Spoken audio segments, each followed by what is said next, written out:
오늘 열왕기하 9장은 엘리사가 그의 제자 중에 한 명을 길랏 라못으로 지금 보내는 것부터 출발을 합니다.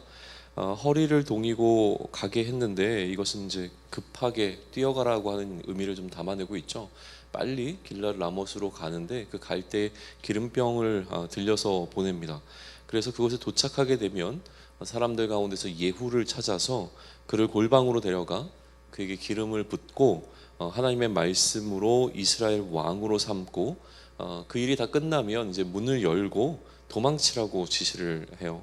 그러니까 왜 도망치라고 지시했는 것까지는 이야기가 나오지 않지만 지금 이 일은 긴박하게 진행되어야 될 일인 것뿐만이 아니라 골방에서 또한 은밀하게 진행되어야 되는 어떤 일을 이 엘리사의 제자에게 엘리사가 지금 맡기고 있는 것을 우리는 보게 되어집니다. 이 청년은 엘리사가 지시한 대로 행하게 되어주죠. 그리고 이처럼 예후를 기름 부어서 왕으로 세우는 과정 가운데서 엘리사가 지시하던 장면 가운데 등장하지 않았던 추가적인 정보를 이 열왕기 기자는 우리에게 제공해 주고 있는데요. 그것은 이처럼 예후를 왕으로 세운 이유입니다. 왜 왕으로 세웠는가에 관한 부분인데 7절에 보게 되면 아합의 집을 치기 위하여라고 하는 그 이유가 선명하게 좀 드러나죠. 특별히 이 아합의 집안에 이세벨이 흘린 선지자들과 여호와의 종들의 피를 되갚기 위하여 아합의 모든 집안을 멸할 것인데 자유인이나 종이나 아합에게 속한 자는 모두 죽일 것이라고 말씀하시는 그 예언의 말씀에 지금 근거하고 있는 것을 우리는 보게 되어집니다. 예후가 골방에서 나오자 함께 있었던 이들 중에 한 명이 예후에게 샬롬을 묻습니다. 괜찮냐라고 하는 어떤 질문을 던지는 것이죠. 엘리사의 제자는 아마도 좀 미친 자처럼 보였던 것 같아요. 급하게 왔다가 또 급하게 또 갔으니까요. 그가 왜 왔다 갔는지를 이제 묻게 되어지죠. 그러자 예후는 너희들이 그 사람과 그가 말한 것을 알지 않냐고 이야기하자 무리들은 우리가 어떻게 알겠냐며 좀 우리에게 말해달라고 이야기를 하죠. 예후는 있었던 일을 전부 다 이야기를 합니다. 이야기를 전해 들은 무리들은요 자신들의 옷을 가져다가 예후 밑에다 깔고 나팔을 불며 이 예후를 왕이라고 선포하게 되어집니다.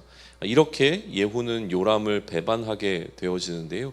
당시 북이스라엘의 왕이었던 요람은 길랏 라못을 지키기 위해서 아람 왕 하사엘과 싸우다가 부상을 당해서 이스라엘로 지금 돌아가서 요양하고 있던 상황이었죠. 예후는 누구도 그들 가운데서 이스라엘로 가서 자신이 요람을 배반했다는 소식이 전해지지 못하도록 그들을 좀 막습니다. 그리고 예후가 병거를 타고 이스라엘로 가죠. 마침 유다 왕이었던 아하시아도 요람을 보기 위해서 와 있었습니다. 이 아하시아의 경우에도 이 북이스라엘의 왕 요람과 이 남유다의 왕이었던 아하시아는 그 어머니를 통해서 이제 친인척 관계였죠. 아무튼 이 아하시아도 아람의 집안과 좀 연결이 되어 있었던 상황이었습니다. 두 왕이 이제 함께 있는 상황 가운데서 예후가 병거를 타고 이스라엘로 오고 있던 상황인데 이스라엘을 지키고 있었던 그 망대 위에 파수꾼 하나가 예후 무리가 오는 것을 보았습니다. 정확하게 그가 예후라고 하는 것을 알지 못했지만 무리가 오고 있는 것을 보고 이것을 전달하게 되어지니 요람은 한 사람을 말에 태워서 보내서 그들을 맞이하고 그들에게 샬롬을 물으라고 또 지시합니다. 그러니까 평안한지를 물으라고 이야기를 하게 되어지죠. 예후는 이 평안이 이 샬롬이 너에게 정말로 무슨 상관이 있냐고 하면서 이 사람을 자신의 무리 뒤로 보내버립니다. 파수꾼은 보낸 사람이 돌아오지 않는다고 요람에게 북이스라엘의 왕에게 보고하게 되어지고요. 그러자 19절에서 다시 한번 한 사람을 보내는데 예후는 이 자신에게 찾아와서 이 평안을 묻고 있는 이 사람도 동일하게 처리를 하죠. 자신의 무리의 뒤로 보내버립니다. 파수꾼은 두 번째 사람도 돌아오지 않는다라고 하는 이 보고를 하면서 하나 더 추가 보고를 하는데 근데 마치 이 병거를 몰고 오는 사람이 예후 같더라라고 하는 이제 보고를 하죠. 그랬더니 요람이 그 아하시아와 함께 병거를 타고 가서 예후를 맞이하게 됩니다. 이 사람들이 함께 만났던 장소는 나봇의 토지라고 기록되는데요. 이 나봇은 포도원 사건으로 잘 알려져 있죠. 그 나봇의 포도원을 빼앗은 사건이 있었어요. 그 아합이 갖기를 원했는데 갖지 못하자 이세벨이 그들을 죽이는 것을 통하여서 토지를 빼앗았던 예전의 과거의 히스토리가 담겨 있는 것이 이 나봇의 포도원, 나봇의 토지였는데 그곳에서 이들이 만나게 되어집니다. 요람은 예후의 또 안부를 묻습니다. 뭐라고 하냐면 평안하냐라고 22절에 또 묻죠. 그러니까 계속적으로 지금 반복돼서 등장하고 있는 것이 이 평안에 관한 질문입니다. 그랬더니 이 예후는 뭐라고 얘기하냐면 내 어머니 이세벨의 음행과 술수가 이렇게 많으니 어찌 평안이 있으랴라고 하는 이야기를 지금 던지고 있어요. 나중에 이 부분을 우리가 좀 더 주목해서 이야기를 나누고자 하는데요. 아무튼 계속적으로 이 평안이라고 하는 주제가 질문되어지고 거기에 대한 답으로 평안이 있을 수 없다라고 하는 답이 예후를 통해서 오게 되어지죠. 그러자 요람은 이제 도망치면서 아하시아에게 예후가 반역을 일으켰다라고 하는 사실을 전달을 합니다. 도망치는 예후를 향하여서 도망치는 요람을 향하여서 예후가 활을 쏴서 그의 심장을 뚫어 죽이게 되어지죠. 예후는 이 죽은 요람의 시체를 나봇의 밭에 던지라고 지시를 합니다. 그리고 이것은 하나님께서 예언하신 일이라고 하는 사실을 말하게 되어지는데요. 이것이 25절과 26절에 기록된 내용입니다. 아하시아가 요람이 죽는 것을 보고 도망치게 되어지는데 예후는 이 아하시아도 쫓아가서 죽이게 됩니다. 아하시아의 신복들이 죽은 아하시아, 그러니까 남유다의 왕이죠. 아하시아를 싣고 예루살렘에 돌아가서 장사를 지내게 됩니다. 예후가 이스라엘에 이제 돌아오게 되어지는데 높은 곳에서 이제 창을 열고 이세벨이 예후에게 이야기를 하는데요. 요람을 죽이고서도 내가 평안한지를 또 묻게 되어집니다. 31절에 보게 되면 이렇게 얘기하죠. 예후가 문에 들어오매 주인을 죽인 너 시므리여 평안하냐라고 지금 질문을 던지고 있어요. 30절에 보게 되면 이세벨이 그의 몸을 이제 치장하고 꾸몄다라고 하는 사실이 기록되어 있는데 30절 같은 경우에는 이세벨이 자신의 어떤 자존심을 지켰다라는 이야기로 지금 해석이 좀 되어지고요.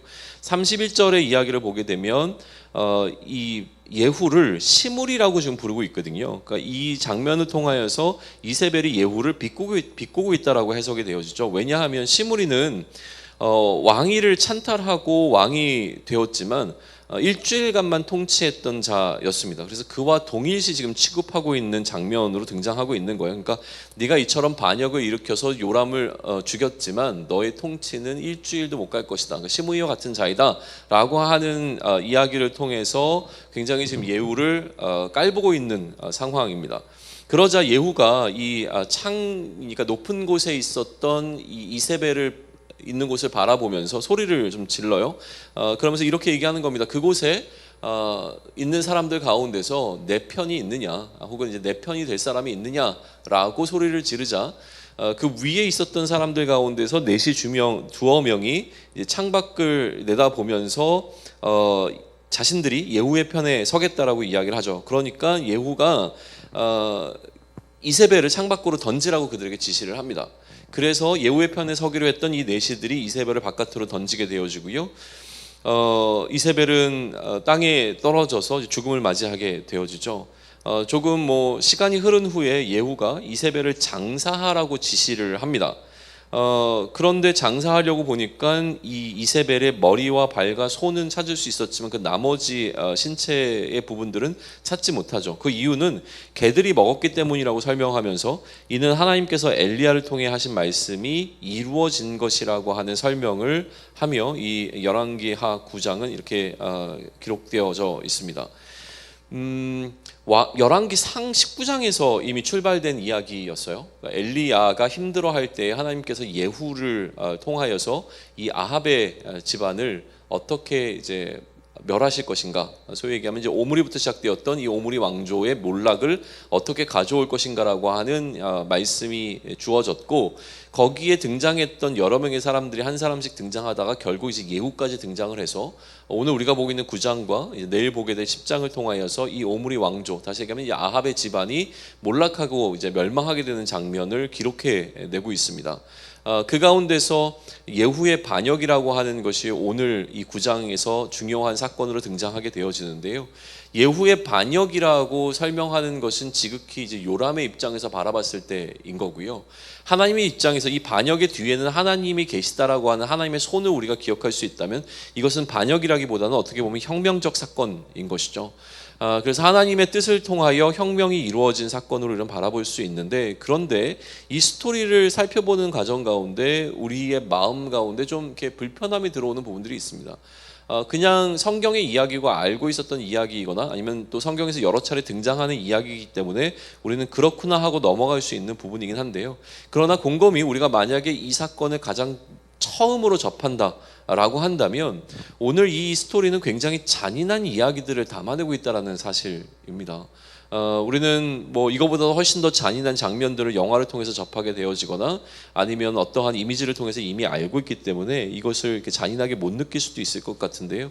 그러나 오늘 이야기의 핵심은 두 명의 왕과 한 명의 왕후가 죽는 이야기를 다루고 있다라고 하는 사실이에요. 특히 이 세 명 중에 두 명의 죽음은 죽음 이후에 제대로 장사되지 못하고 그들의 시체가 훼손되어지는 상황으로 그림 그려주고 있다라고 하는 것이죠. 또 그 중에 또 한 명은 개들이 그 시체가 훼손되도록 그 사체를 먹었다라고 하는 기록을 하고 있는데, 이것은 우리 일상 가운데서 우리가 평범하게 마주할 수 있는 일이 아니잖아요.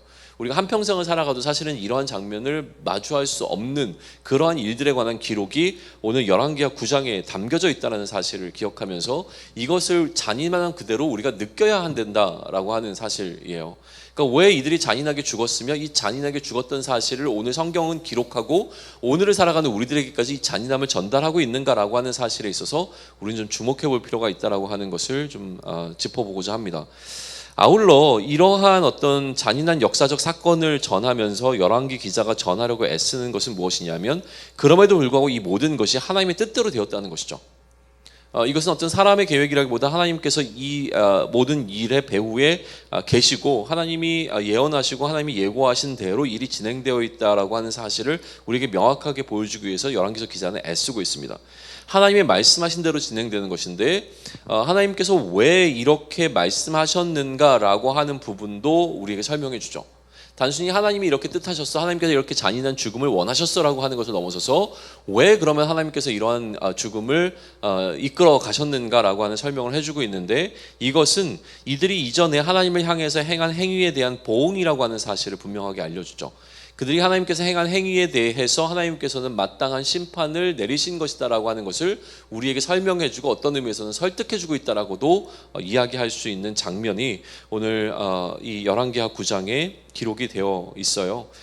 그래서 이러한 장면들, 이러한 잔인한 장면들과 이 잔인한 장면들 뒤에 놓여있는 하나님의 뜻을 우리로 묵상하게 하면서 하나님을 배교한 결과가 어떠한지를 보여주는 것이죠. 그래서 우리로 하여금 경계하도록 만들고요, 우리가 하나님의 뜻을 저버리지 아니하고 하나님으로부터 등을 돌리지 않도록 하고자 하는 어떤 메시지를 전하고 있는 것으로 묵상해 볼 수 있습니다.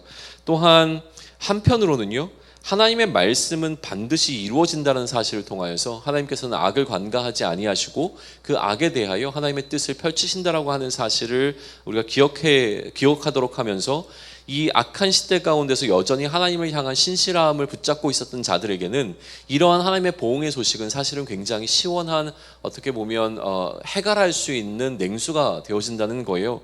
그래서 여전히 힘들고 그럼에도 불구하고 하나님을 향한 신실함을 붙잡고 견디어 인내하는 자들에게 이 말씀을 통하여서 하나님께서는 반드시 악을 멸하신다는 이 사실을 줌으로 말미암아 견디어낼 수 있는 힘을 주는 본문이기도 하죠. 이게 이제 열왕기하 9장이 우리에게 주는 메시지라고 생각을 합니다.